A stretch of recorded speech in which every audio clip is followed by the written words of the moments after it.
নিজে যখন এখানে আসলাম, এখানে সরেজমিনে পরিদর্শন করলাম। এখানে আপনারা দেখে থাকবেন যে এই গাড়ির পাশেই ময়লার স্তূপ আছে। প্রাথমিকভাবে আমরা ধারণা করছি এই ময়লার এই স্তূপ থেকেই অগ্নিকাণ্ডের সূত্রপাত হতে পারে। এটা আমাদের প্রাথমিক ধারণা।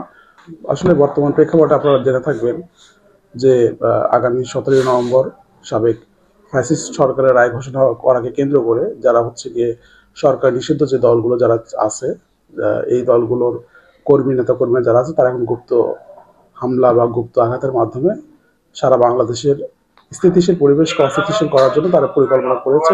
তারই একটি অংশ হিসেবে তারা নাশকতামূলক কর্মকাণ্ড চালাচ্ছে।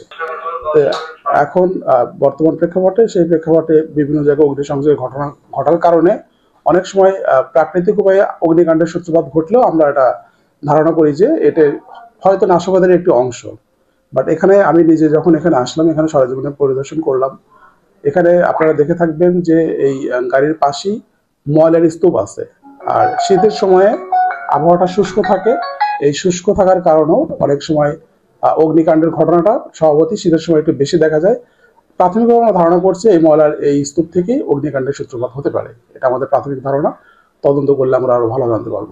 গত 13 নভেম্বরকে কেন্দ্র করে আমাদের যে আইন শৃঙ্খলার পূর্ব প্রস্তুতি ছিল, সেই পূর্ব প্রস্তুতির অংশ হিসেবে আমরা দক্ষিণ কেরানীগঞ্জ এবং কেরানীগঞ্জ মডেল থানার যে পরিবহন সেক্টরের সঙ্গে যারা জড়িত রয়েছেন, মালিক শ্রমিক, তাদেরকে নিয়ে আমরা কদমতলী ট্রাফিক অফিসে আমরা 2 থানার পরিবহন সেক্টরের মালিক এবং শ্রমিকদেরকে নিয়ে আমরা মিটিং করেছি।